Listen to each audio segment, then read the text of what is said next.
Hello guys, मेरा नाम दिलीप सराफ और आज मैं आपके साथ चर्चा करने वाला हूँ ऑनलाइन फार्मेसी के बारे में। आज सुबह जो न्यूज़पेपर मैंने देखा तो उसमें एक न्यूज़ आ रहा था जो रिलेटेड था ऑनलाइन फार्मेसी से संबंधित। इसमें एक्चुअली है क्या कि दिल्ली हाई कोर्ट ने सरकार को ये निर्देश दिया है कि आपको 8 सप्ताह के भीतर जो ई फार्मेसी है उसके लिए एक नई नीति तैयार करके देना है।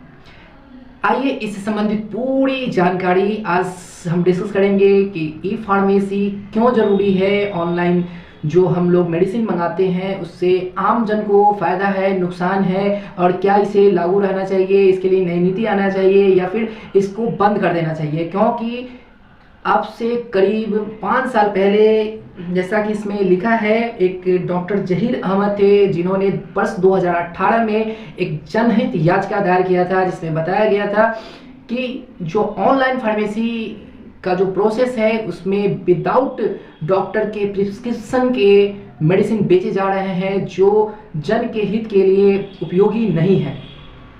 तो ये बात कहाँ तक सही है और इसे कहाँ तक लागू होना चाहिए या फिर बंद होना चाहिए, इसके बारे में आज हम पूरा विस्तार पूर्वक जानेंगे। सबसे पहले जानते हैं ये पूरा मामला क्या है।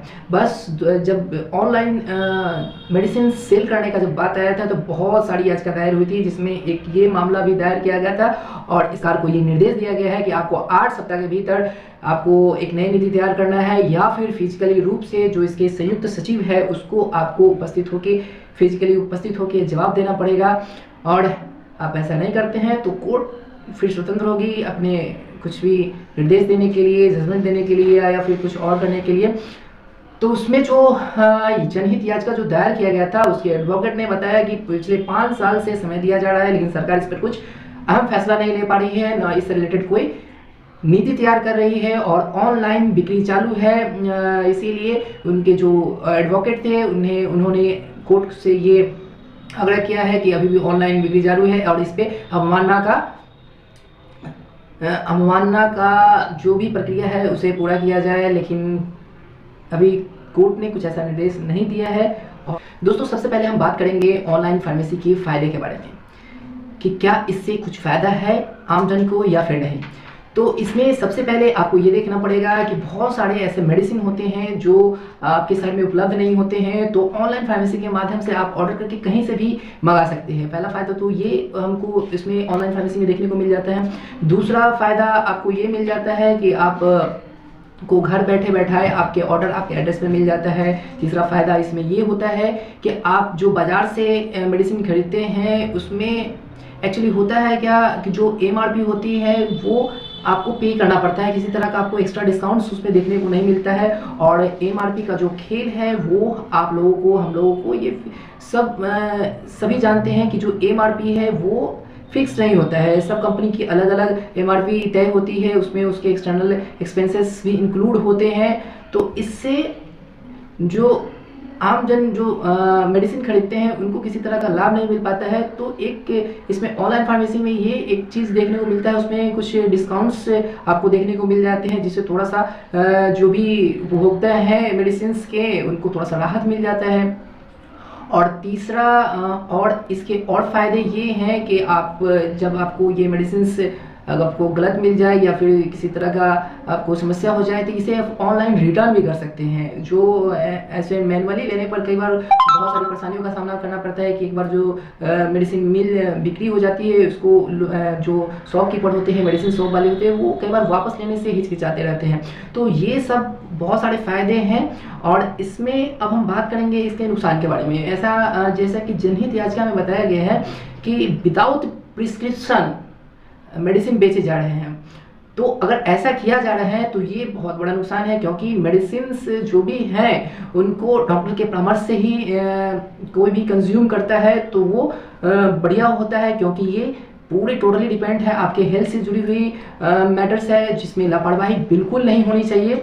और सबसे बड़ी बात ये है कि अगर मान लीजिए ऐसा हो रहा है तो ऐसा नहीं होना चाहिए, लेकिन इसके अलावा कोई ऐसा नुकसान की बात इसमें देखने को नज़र नहीं आता है। हाँ, जो शॉपकीपर्स हैं उनको इस चीज़ से नुकसान है, क्योंकि ऑनलाइन जब से ये फार्मेसी लागू हुआ है तब से पे जो सेल थे वो थोड़ा सा कम हो गए हैं। जो इमीडिएटली मेडिसिन होते हैं वही लोग शॉप पर खरीदने जाते हैं, और ऐसे जो रेगुलर मेडिसिन है उसके लिए लोग ऑनलाइन ज़्यादा प्रीफर कर रहे हैं। और इस जनहित याचिका में एक पॉइंट का चर्चा किया गया है जिसमें बताया गया कि विदाउट प्रिस्क्रिप्शन के साथ मेडिसिन बेचे जा रहे हैं।